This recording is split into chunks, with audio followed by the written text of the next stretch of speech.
Doctor Vikesh, बच्चों में जो यूरिन प्रॉब्लम्स होती हैं वो कौन-सी होती हैं? क्या यूरिन प्रॉब्लम्स हमें जानना चाहिए? कि बच्चों में कई प्रकार के यूरिन प्रॉब्लम्स होते हैं।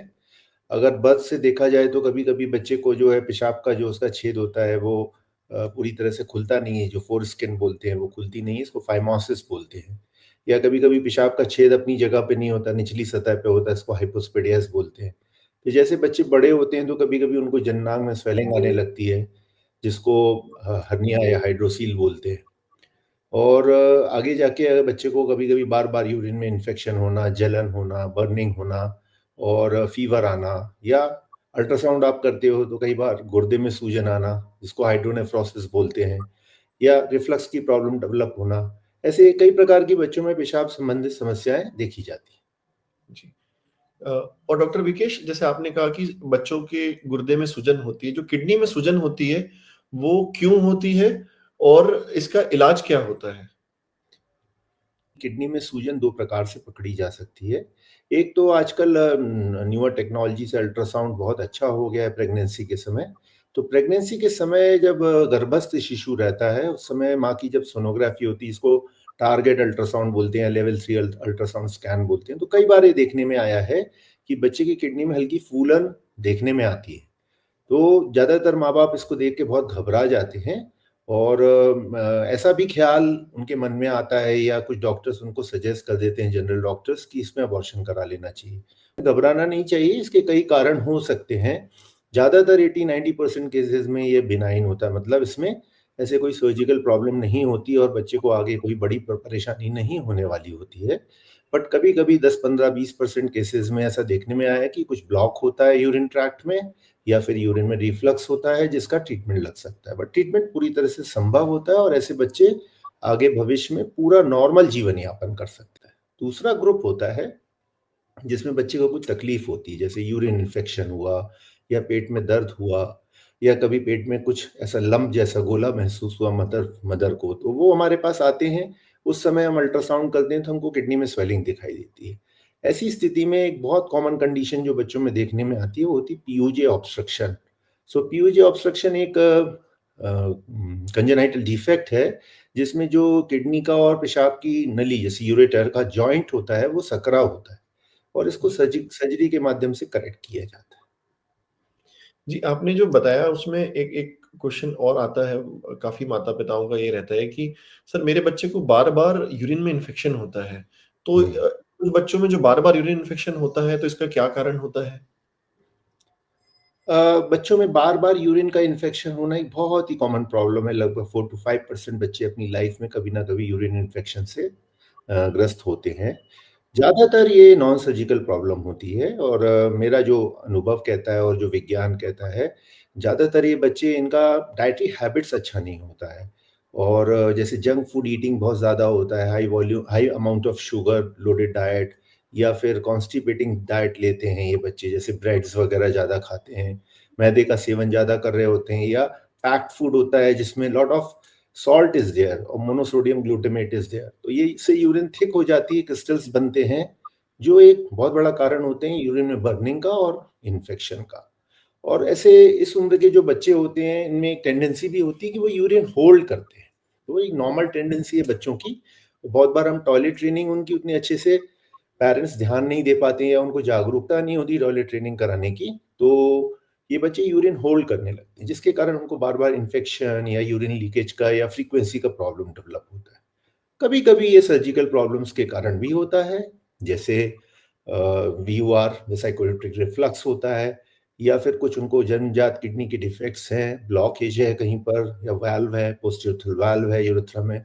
तो ये सभी कारणों के लिए मुझे लगता है कई सारे कारण होते हैं, इसलिए इसको हल्के में नहीं लेना चाहिए और हमें पीडियाट्रिक सर्जन की सलाह लेना चाहिए, जो पीडियाट्रिक यूरोलॉजी मतलब यूरिन संबंधित जितनी प्रॉब्लम्स हैं, उनको डील करने के लिए सक्षम होता है।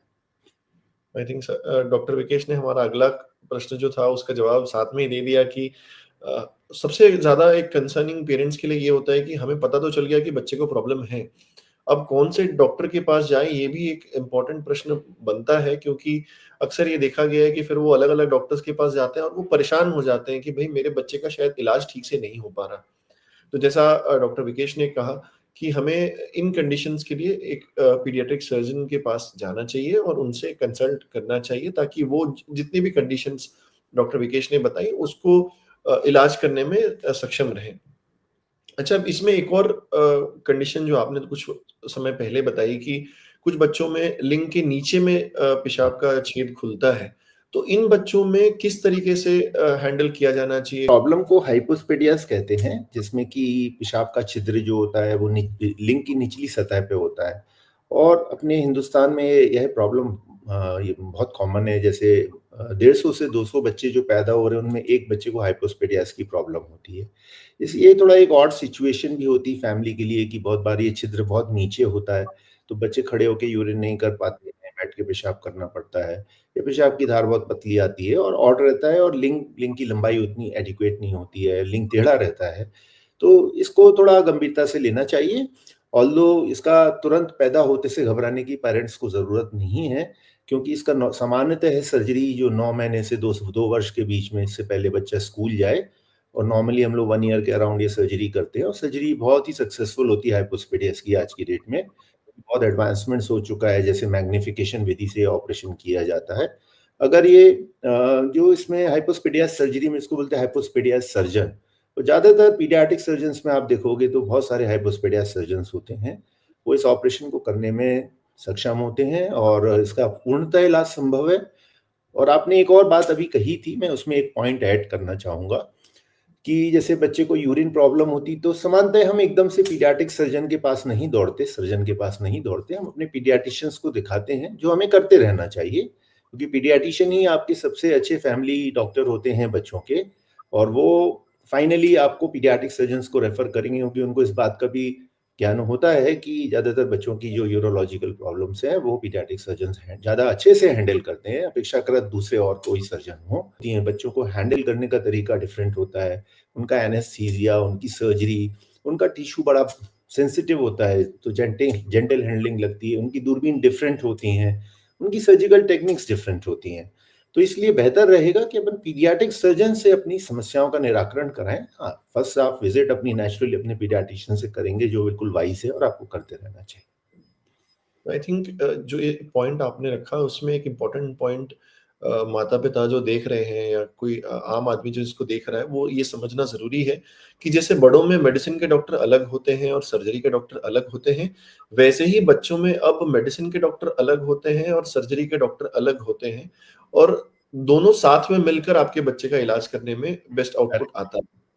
और एक जो लास्ट प्रश्न जो अक्सर माता-पिताओं द्वारा पूछा जाता है कि बच्चा अब छोटा है, अब चाहे उसकी उम्र 1 साल हो या 2 साल हो या कुछ भी हो, तो उन्हें एक डर लगता है कि सर आपने बोला कि हमें सर्जरी की ज़रूरत है, और अब सर्जरी हम कराएँ तो क्या बेहोशी का खतरा बहुत ज़्यादा होता है? क्या जान जाने का खतरा है? इतने छोटे से बच्चे को आप बेहोशी दे रहे हैं, तो इस पे आपकी क्या राय है? इसको ऐसे समझना पड़ेगा हमको कि एक्चुअली पहली चीज़ तो माँ-बाप के लिए बच्चे हमेशा छोटे से बच्चे ही होते हैं। So that is a very normal emotional reaction of the parents. We should respect those emotions. But scientifically अगर उसको देखा जाए, तो जैसे बच्चों के सर्जन होते हैं, वैसे ही बच्चों के एनेस्थीसियोलॉजिस्ट होते हैं। तो हम लोग जो सर्जरी करते हैं, हम लोग पीडियाट्रिक एनेस्थीसियोलॉजिस्ट के साथ करते हैं। जो छोटे-छोटे बच्चे, आपके लिए छोटा हो सकता है, 1 वर्ष का बच्चा छोटा हो, बहुत है, लेकिन वो 1 किलो के बच्चे की भी सर्जरी करा रहे होते हैं, एनेस्थीसिया दे रहे होते हैं। तो आज का जो एडवांसमेंट है और जो मशीन्स उपलब्ध है एनेस्थीसिया की, जो ड्रग्स उपलब्ध हैं, उसमें बहुत क्विक रिकवरी होती है और साइड इफेक्ट्स कम है। जान का खतरा ऐसे देखा जाए तो कोई भी ऑपरेशन 100% परफेक्ट और सुरक्षित तो नहीं होता है, लेकिन सामान्य रूप से देखें तो बच्चों की सर्जरी काफ़ी सेफ हो गई है, और इसको बिना डरे एक्सपर्ट के द्वारा कराना चाहिए। अगर यही सर्जरी को पीडियाट्रिक सर्जन परफॉर्म करता है, और उसके टीम में अगर पीडियाट्रिक एनेस्थीसियोलॉजिस्ट है, उसका जो सेटअप है जहाँ पे वो सर्जरी कर रहा है, अगर वहाँ पे बच्चों का ख्याल रखने की पर्याप्त सुविधाएँ हैं, जैसे पीडियाट्रिक सेटअप है, तो सामान्यतः ये सर्जरी बहुत ही आसान रूप से की जा सकती है। चलने लगते हैं, प्लेफुल रहते हैं, खेलते हैं, और आजकल तो दूरबीन पद्धति से ज़्यादातर ऑपरेशन हो रहे हैं। तो हम बच्चों को शाम को या दूसरे दिन डिस्चार्ज भी कर देते हैं। डॉक्टर विकेश, इस सारी जानकारी देने के लिए आपका बहुत-बहुत धन्यवाद। और अगर आपको ये वीडियो के थ्रू जो भी जानकारी मिली या इससे आपको कुछ हेल्प हुई हो, तो आप बाकी माता-पिताओं से इनको शेयर करें ताकि एक जागरूकता फैले और ये अभियान Indian Association of Paediatric Surgeons IAPS द्वारा किया जा रहा है, जिसमें आम जनता तक ये सारी जो कॉम्प्लिकेटेड चीज़ें हैं, जिनको समझने में हमें तकलीफ होती है, एक ऑफ़िशियल वे में हम आप तक एक सिंपल भाषा में लेकर आने का ये प्रयास कर रहे हैं। अगर अच्छा लगा तो इस वीडियो को लाइक करें, दूसरों से शेयर करें और इसके बाद भी आपके मन में कोई डाउट्स वगैरह हों तो नीचे इसमें कमेंट करें ताकि हम यहाँ से उसमें आपकी मदद कर सकें। धन्यवाद। Thank you doctor Tanmay.